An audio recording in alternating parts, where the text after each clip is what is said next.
Folks, how we doing today? Welcome to DiamondTrail Ranch. Today we're talking about one of the most iconic and rewarding tropical crops you can grow, sugarcane. Let's take a look at mine real quick, okay? So we got this guy on the end. So I started with, what do I have? We have 1, 2, 3, 4, 5, 6. I started with 8. They actually sent me 9, so I'm down to 6. You get what you get when you're doing this kind of stuff, and that's okay. I started ours right here along the fence with simple cuttings, and it's become one of our favorite low maintenance plants on the homestead. In this video, I'm going to show you how we planted these, care for, and how to harvest sugarcane when you do it, whether you're in zone 10A or zone 10 in general. 9, 8. I wouldn't go lower than 8 with these, but let me know in the comment section if you do. It's perfect for anyone looking to add beauty, privacy, and productivity to their property. I'm going to show you why they're lined up like this. It's actually going to be really cool. This is our sugarcane row. That's what I call it. It's young, as you can tell. I've only had these in the ground for about a month, maybe a month and a half. They started as little cuttings, little like 4-inch pieces with maybe a bud or two on them. Very cool. We planted them right along the fence because what we're doing is eventually creating a tall living privacy screen, a edible one. How cool is that? Over time, what I'm going to do here is replace these older stalks, these brand new ones, which will be older, with fresh cuttings. I'll cut one down, so the line stays thick and healthy year after year. It's the kind of plant that just keeps giving. Grow it once and it'll reward you for years to come. This right here is going to become a privacy fence down there, all the way down. How exciting is that? I got a couple blackberries there, but that's okay. They do well around other things. And there's vetiver grass, which I got another video on that for you guys, and passion fruit on the fence as well. So sugarcane, it's not just for big farms. You'd be surprised. It's great for backyard homesteads too, like us. We're only a few acres big here. Sugarcane is very fast growing. I'd say it's low maintenance and it's beautiful. It makes an excellent privacy hedge, a nice windbreaker, even feed crop. You can feed your crop with it or for livestock. This stuff is great for your goats and things like that. So you yourself can chew the canes. These are green. I have green canes here. You can press them for juice or just simply enjoy their tropical look. It thrives incredibly well here in the Florida heat and humidity. If you live anywhere that's got that high humidity, zone 10, zone 9, it's beautiful. So like I said, we started ours here from simple cuttings, just sections of stalk with a few nodes on them. And each node can sprout new shoots if it's planted correctly. I lay the cuttings horizontal in shallow trenches about 3 to 4 inches deep and cover them with soil and water well. Within a couple weeks, you'll see new shoots popping up. Guys, these weren't anything. They were just literally like blank shoots with roots on the bottom of them. That's all they were. And you can see I got a little tiny one here. I got to work on this grass with some more mulch. This is all fresh. That's why you can see grass is still kind of bleeding through because this, again, I haven't had these in the ground very long. So it's very cool that I get to show you guys the progress it's going to make over time here. The chickens we have free range chickens, so they like to come over here and pick around too, but that's okay. That's why it looks like over here the ground is a little disturbed. That helps with the bugs. It's really great. Those guys are free pest control, Anyway, sugarcane love full sun, rich, moist soil. See how dark it is right here?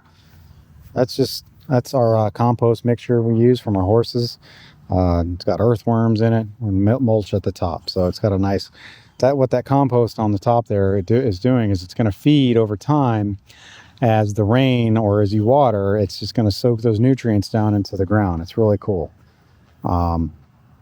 Sugarcane is a thirsty plant, especially when it's first, getting started. We water these deeply, I'd say every few days. Lately, I've been letting the rain take care of that because sometimes the seasons kind of change all crazy. Right now, in the middle of October, we're hitting very unusual rain, actually. It's still hurricane season, but we're getting some lows. So I haven't had to water as much. I've been letting the rain do it.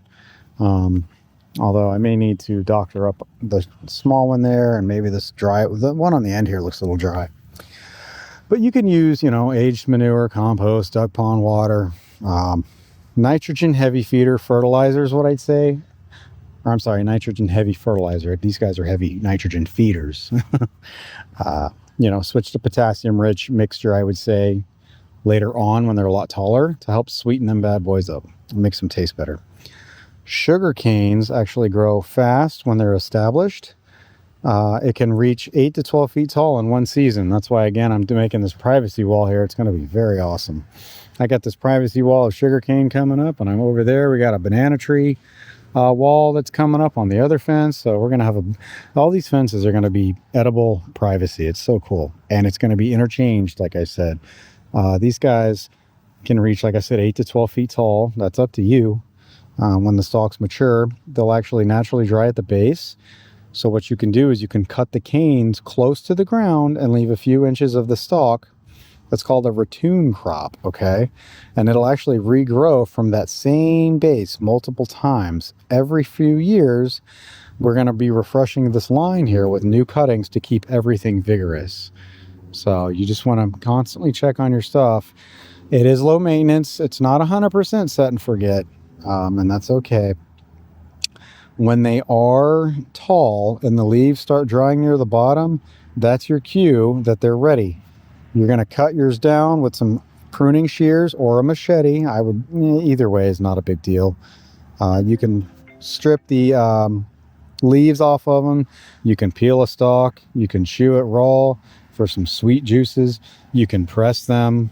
If you got a juicer set up, you know, you can look those up. Not sure if you have one, let me know in the comment section below. They seem to be running pretty high, and you don't want a cheap one, obviously. So the leftover stalks make great mulch. You can drop them in place. I've seen a lot of people actually cut them down and drop them right in place to feed the same sugarcane that you're growing. So it's awesome. You can even, like I said, animal bedding. It's fantastic animal bedding. So, you know, when it's established, it grows incredibly fast. So I'm going to make sure these guys are constantly growing. They don't have too many problems. I would say watch for borers or ants near the nodes, because again, these guys are sugarcane, right? Sugar is literally in the name. So watch for ants. Grits, pour some grits on them. That'll kill your ants. Keep it well fed, keep it mulched, keep your pests away. Guess what? They love sugar and they love moisture, right? Unfortunately, so does sugar. You know what I'm saying. It's just, you want to avoid letting the soil get too soggy. They love moisture, but these guys are not a big fan of standing in soggy water, standing water. So if you live in a cooler area, mulch heavier in the winter or plant in the spring once it warms up. And really, that's it, guys. It doesn't take long, a month or so, boom, these guys are like ours, honestly. That's it. Cuttings in the ground, a couple inches in the ground, lightly dust them with some dirt, water, duck water afterward, compost, you know, but do not do the compost until these guys are sticking out of the ground. Otherwise, you're just going to drown out. Your cuttings won't take off, and it just won't shoot through. So wait until, you can see there's a hole here. There's a couple spots like there. That's why there's these gaps. There's only a couple gaps though. There's actually another one over here that I went ahead and covered the holes because they never took off. Unfortunately, that's the nature of the beast. You're going to get cuttings that just don't take off. So anyway, guys, that's how the sugarcane are growing here at DiamondTrail Ranch. And, you know, it's one of the easiest tropical crops to start from cuttings. Like I said, once it's in the ground, it'll reward you with privacy, beauty, sweet cane for many years to come. Don't forget, it's free to like this video. It's free to subscribe. And check out our other tropical growing guides. We got everything from bananas to passion fruit, blackberries, mulberries, you name it. Loquats, tangerines, Jamaican cherry, Barbados cherry, elderberry. Guys, we got it all. So thanks for watching.